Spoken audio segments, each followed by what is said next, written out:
Back in the 80s, I used to read motorcycle magazines, and I would read about manufacturing plants on lakes. So the most famous one is the Andermatt/MV Agusta Motorcycle Factory, which is right on a lake in Varese, and it is absolutely spectacularly beautiful. And so many years later, we actually get to come here and be at the factory, and they have been incredibly gracious and have allowed us, or they're going to allow us, to take cameras through the actual factory.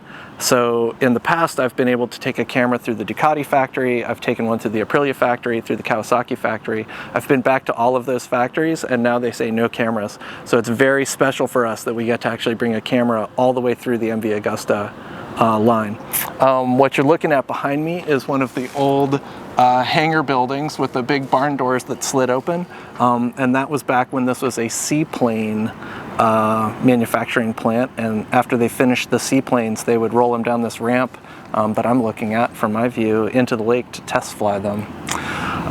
Later, hopefully, we get to go take a couple of the motorcycles for a ride over one of the mountains, so we're looking forward to that. And we also get to have an interview with the CEO, and we also get an interview with the head of design and engineering. I think you've said it all. There you go. All right, let's go meet up with some people. Also, oh, we just lost a phone behind us. Oh, Che peccato. no. We just lost a phone behind us. Tragic. But also, this is like the 4th time that we've seen someone just rip one of the motorcycles across the parking lot, which is just awesome. So the whole place has got this like really kind of fun feel to it. Obviously, everybody knows the complicated history of MV and the complicated future of motorcycle manufacturing in the whole world, but everybody here seems like really committed. Very enthusiastic. Yeah. Which includes doing wheelies across the parking lot. Ciao, sono Ilario e lavoro in MV Agusta.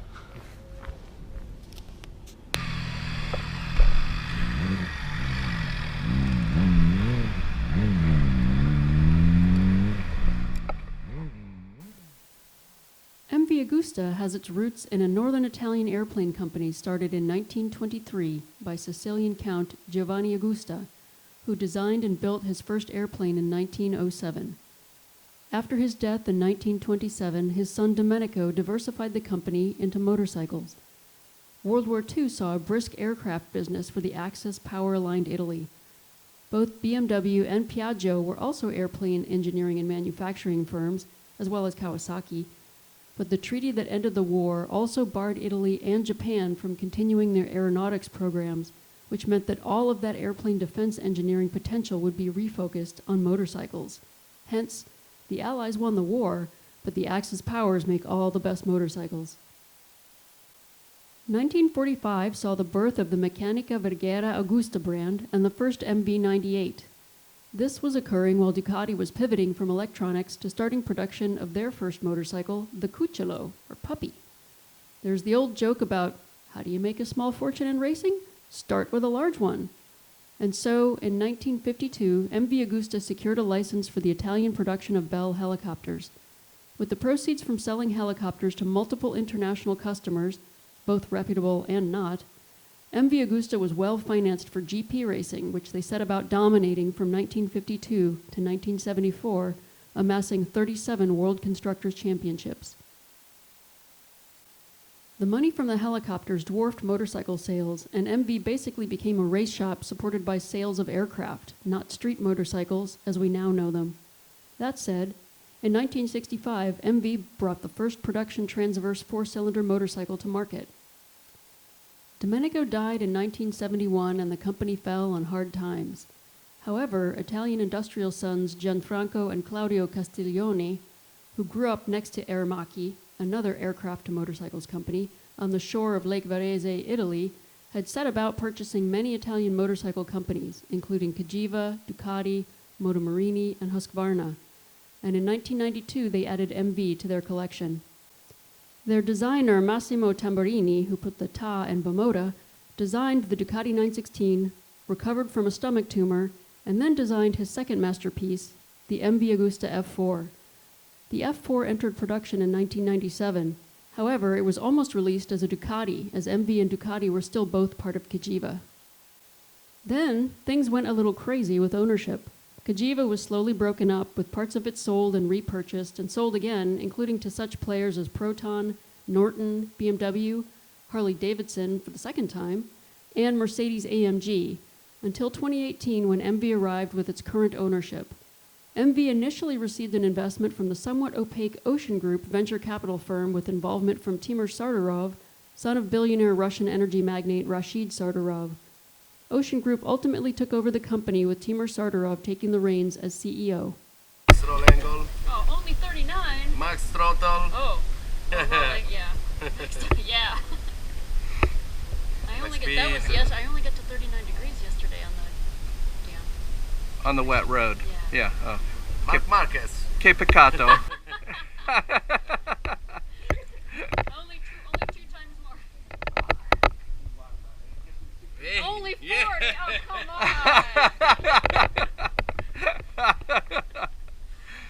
on. You want to do it again? Let's do it again. Put the clock on. Put on the clock. Okay, hi, my name is Stefano and I'm looking after the customer care department for MV Agusta, and I'm going to be your guide for this little tour inside the factory. Here is where we receive all the components, all the parts necessary, you know, to build our motorcycles, our models. And we call this area like supermarket area. If you look around, it looks a bit like a supermarket with all the shelves and everything. And it's actually a very important area for us because we have specialized staff, specialized and trained staff. Because as you can see, we have all these cars over there. Basically, in the morning, they prepare all the necessary for the production of the day. So they know exactly how many components they need, and they prepare everything on the cars. This is actually very useful because in this way, on the production line, they do not waste time looking for something that is missing or moving around. So we save time and improve the quality of the assembly as well. How many bikes will you build in a typical day? It depends on the program, depends on the plan. It can be like... like I said, it depends on the problem. Sometimes also that. Like, you know, nowadays... We don't have wheels, You so. can never know. Yeah. But yeah, it depends on the plan, on the production plan. It could be like 30 bikes, could be 50 bikes. It depends. Somewhere in that area. Yeah, because also we have a production also on demand. If you see on our website, you can actually pre-order your MV Agusta. So our production is planned also based on the customer demands. Got it. Okay. And Timur yesterday was telling us that the production is increasing, and he wants to double it for next year. Yeah, that's the idea. That's the idea. That's our target, what we want to do. How many hours a day do you run the assembly line?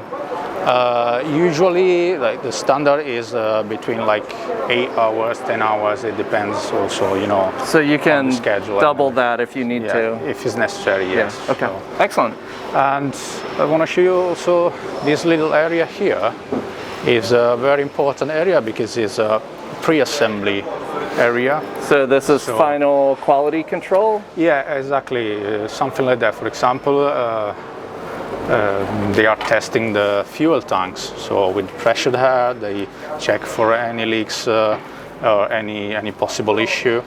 And also they pre-install the fuel pump, for example, in the fuel tank.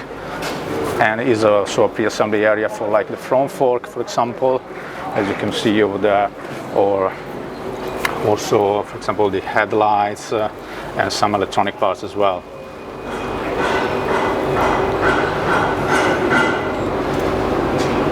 So one thing we've noticed after 30 years of motorcycling is that when they assemble the triple tree on almost any motorcycle, particularly Yamahas, they don't put any grease on the bearings.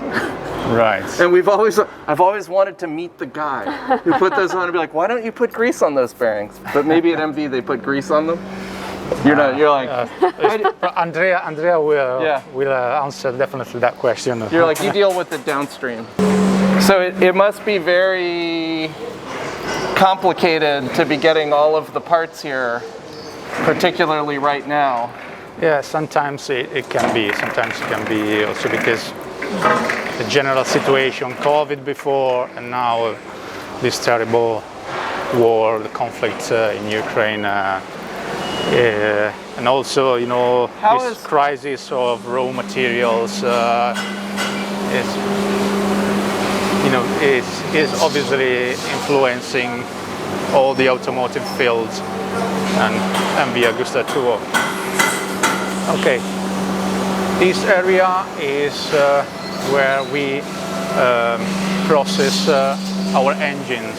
So we receive the raw parts from our supplier, and then our staff process these raw parts, and you can see basically here we have like the raw part, like the head and the basement for the 4-cylinder, and also we process the head for the 3 cylinders as well. And we obviously use all these machinery.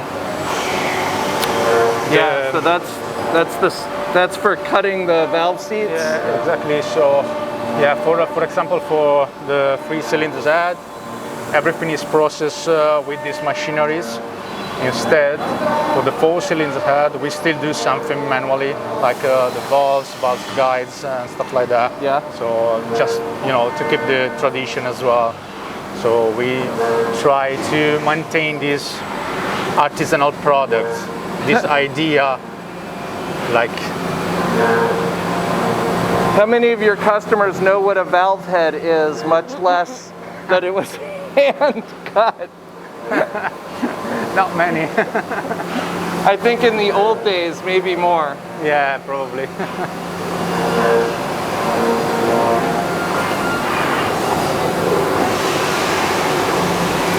These are all for the 4-cylinder. There's one for the 3-cylinder.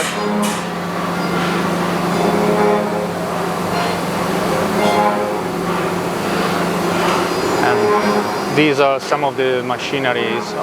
So these are the blanks still. See, yeah, so you can see still the raw part, and then they goes inside those machineries as well. And these machineries can process like 3 different types of process for the engine. All right, so this is a CNC mill to turn the forgings into. They're boring the lands for the valve springs, CNC porting, cutting the spark plug hole, boring the line for the camshafts, and they can do a whole bunch at once. Not by hand. Not by hand, but we still do something much better. Manually. This is much better. Yeah. We still do something manually, as I said, more often for the 4 cylinders, but also like they check if there's any debris or anything, they remove it manually before to go in a machinery that actually cleans and wash the head, the basement, and the cases as well. So that one's just to clean them? Yes, they do the cleaning, and also for like the 4 cylinder they install the valves like manually. Got it, the divert, got it. So this is all to be building valve heads. Ah, the cases. Now, Do you know, where are your cases being cast? In San Marino or? It depends because we have different suppliers, but for details regarding this, Andrea we can provide more information and details on our suppliers and all the procedures behind our parts. Gotcha.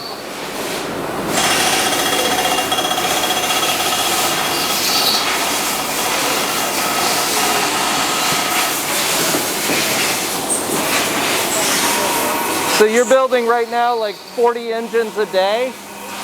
Something like that, yeah. 30 to 50? It depends, yeah. Yeah.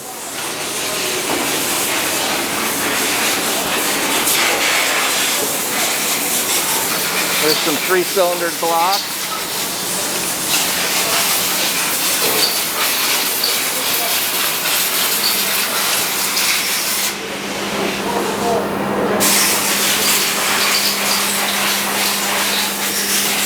Is that block machining? Yeah. Is that for the cases? Yeah, exactly. All right, so this big silver trank thing over there is the full machining for the cases. And there's a whole bunch of cases.